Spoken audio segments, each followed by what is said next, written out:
कानिये यांना माझा नमस्कार. माझे नाव संचिता सुरेश भोसले आहे. मी इयत्ता 5वी शिकते. माझ्या शाळेचे नाव जिल्हा परिषद प्राथमिक शाळा काटणे बुद्रुक. स्वामी विवेकानंदांना एका पत्रकाराने विचारले, स्वामीजी तुमचं वय काय? त्यावर स्वामीजी म्हणाले, माझं वय 1527 वर्ष. पत्रकारानं पुन्हा एकदा विचारलं, स्वामीजी मी फक्त तुमचं वय विचारलं. तेव्हाही स्वामीजी म्हणाले की होय, माझं वय 1527 वर्ष. याची उकल करताना स्वामीजी म्हणाले, मी वाचलेले 1500 पुस्तकांनी ज्यांनी मला घडवलं, माझे व्यक्तिमत्व समृद्ध केलं, त्या पुस्तकांचं वय मी माझ्या वयातून वजाच करू शकत नाही. म्हणजे पुस्तकांनी स्वामीजींना घडवलं, त्यांना माणूस म्हणून समृद्ध केलं आणि त्यांच्यावर त्यांच्या मनावर वाचनाचे संस्कार केले. आणि ह्याच विषयावर बोलण्यासाठी मी आपल्या समोर उभी आहे. नमस्कार, मी संचिता सुरेश भोसले या विचार मंचावर विषय मांडते, वाचन एक संस्कार. मित्रांनो, या सोशल मीडियाच्या काळामध्ये आपल्या कानावर अनेक चांगल्या आणि वाईट गोष्टींचा भडीमार होत असतो.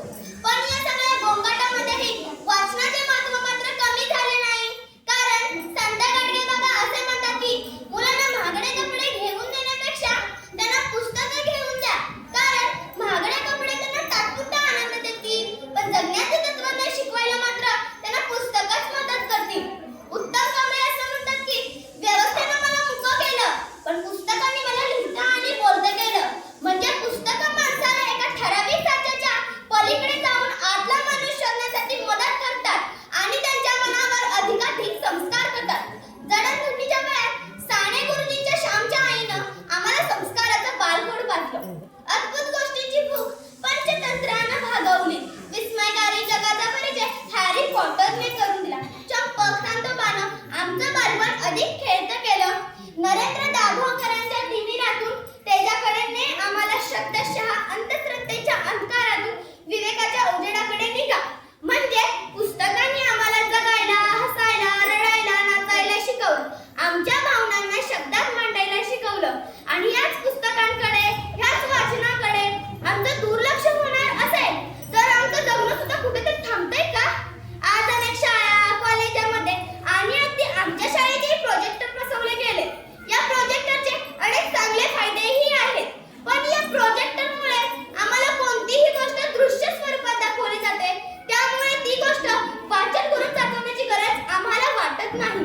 ग्रंथालयात जाण्यापेक्षा गुगलवर जाणं आम्हाला अधिक सोपं वाटतं. म्हणूनच आमचं वाचनाकडे दुर्लक्ष होतं. माणसाच्या आयुष्यामध्ये आत्मपरीक्षणाची व आत्मज्ञानाची सर्वात महत्त्वाची पायरी म्हणजे वाचन असतं. म्हणूनच का वाचायचं या प्रश्नाचं उत्तर सुद्धा आपल्याला समजलं पाहिजे.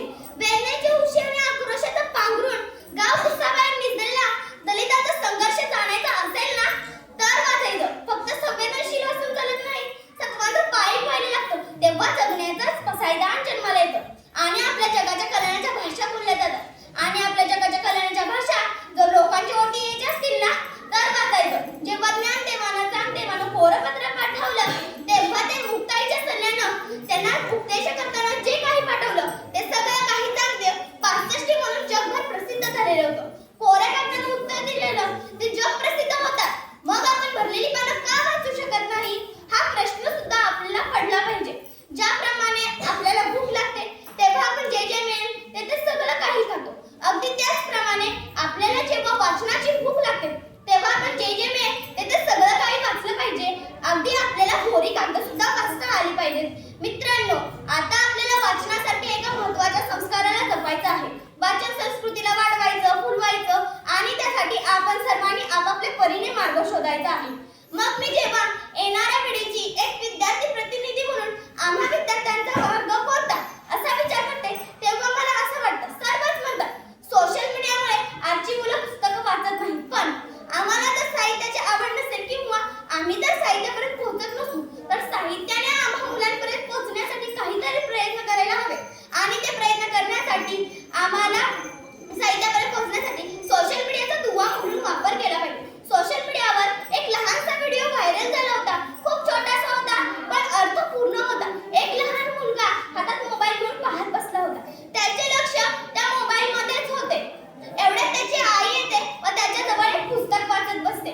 थोड्या वेळानंतर त्याचे बाबाही येतात व तेही पुस्तक वाचत बसतात. कोणच कोणाशी बोलत नसते ते पाहून पाहून तो छोटाही उठतो व हातातील मोबाईल बाजूला ठेवून त्याचे पुस्तक घेऊन वाचत बसतो. जाताना एवढेच म्हणेन की वाचनाचा छंद